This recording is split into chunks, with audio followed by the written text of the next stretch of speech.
Takaron diri guys, no, sa lahat ng mga makapanood sa ating paabot sa mga kaibigan, kasi may nagpaabot sa atin ngayon guys.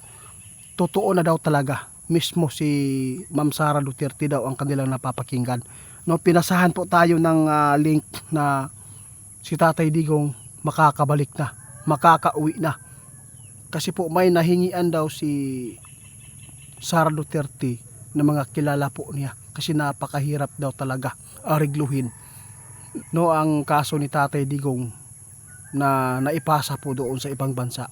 Kaya nandito tayo sa lahat po ng mga supporters ng mga Duterte, no. Pwede bang paki-share nito, kasi marami pong nagpaabot sa amin ngayon na si Tatay Digong po daw ay hindi na po daw talaga ito peak, na ito ay makakabalik na, di ba? Ano po masabi po niyo dito, kaibigan? Oo, yun po ang gusto kong malaman ngayon sa inyo. Kaya nandito ako, gusto kong itanong sa inyo kung balita ba. Sa tingin po ninyo, kaibigan, totoo na po ba ito na makakabalik si Tatay Digong dito? Good news guys, no? Ito na po ang hinihintay nyo. Tamang panahon talaga ito, no? Yung napakinggan po ninyo ngayon, sa totoo lang guys, malapit na si Tatay Digong daw talaga makakabalik. Malapit na makakabalik si Tatay Digong, no?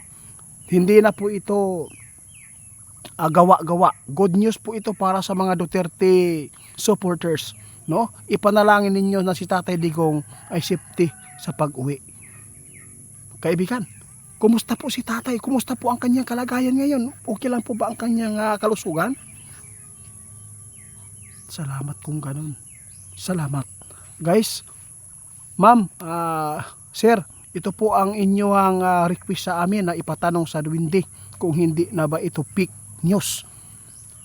Malapit na po talaga makakabalik si Tatay Digong. Maghintay na lang kayo, no? Maghintay na lang kayo. Kasi sabi ng ating kaibigan, yung mga naririnig po niyo sa social media, kasi nagpaabot na po talaga si Ma'am Sara daw na ito ay may pag-asa na talaga guys, yun. Kaya salamat po sa impormasyon, kaibigan. Nakita sa ato ang amigo guys na si Tatay Digong ay makakabalik na, no. Hintayin na lang po natin kung maayos na po ang kanyang papers. Hindi man po talaga ito basta-basta, na marami pang dadaanan po doon sa pagproseso, no, sa pagprocess. Kaya salamat sa good news, kaibigan. Oo, nagpapasalamat daw si kaibigan sa lahat ng nag-request nito na ipatanong sa kanya ang kalagayan po ng ating ex-president na si Tatay Digong. Totoo po guys, abangan na lang po natin kung kailan ito makauwi si Tatay Digong. Basta sinabi ng ating kaibigan, ito po ang tamang panahon na sinasabi ng ating kaibigan noon, no? Kaya maghintay ang mga tao sa tamang panahon. Ngunit guys, masakit man isipin na ang karanasan ni Tatay Digong doon, wala man siyang nagawa sa nangyayari dito, pero hindi pa huli ang lahat. Kung walang marsyalo guys, makapagpapatuloy pa rin tayo sa pagpili ng susunod na presidente dito para po makabawi ang lahat. Alam natin po na maraming nasasaktan sa nangyayari dahil po sa nakawan. Planado po nila yan ibulgar, no? Ibulgar kahit po ay kahit ipagpalit nila ang kanilang kahihiyan sa publiko na sila ay makilala isang magnanakaw na mga tao na nilagay natin sa Senado, dahil po planado para po makapag-declare po ang mga demonyo ng marsyalo para hindi po matuloy ang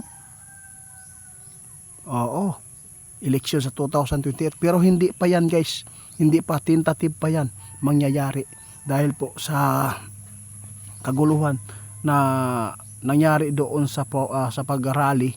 Hindi po matatawag na kudita yan kasi ilan lang po na tao.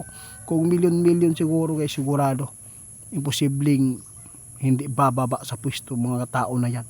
Kaya kaibigan, daghang salamat sa inyong update guys. Ito po ang pinaka-good news nating balita ngayon tungkol sa ating ex-president, no? Maghintay na lang po tayo. Salamat po sa lahat po ng mga galit ng mga Duterte, no? Wala kayong magagawa kung si Tatay Digong makakabalik na. Kung gusto talaga ninyo na makabalos mo, no, kung gusto yun mo, nara sa inyo basta ang magalit ay hindi talaga maganda ang inyong mapapatunguhan. Kaya lahat po tayo dito nagkasala man. Pero yung mga taong makasalanan, kailangan natin pong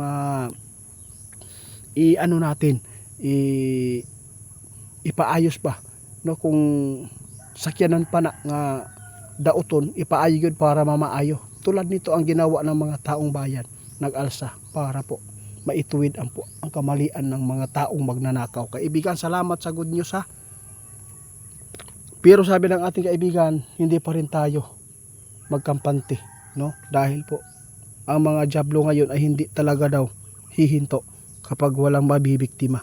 Magpapatuloy pa rin ang kanilang pambabato na hindi maganda sa mga kalaban nila. Kasi alam po nila guys ang mangyayari sa kanila pagkatapos nito, no? Sa eleksyon guys, sigurado maraming mga tao talaga guys na makakasuhan dito sa mga ginagawa po nila dito sa ating bansa. Kawawa ang taong bayan.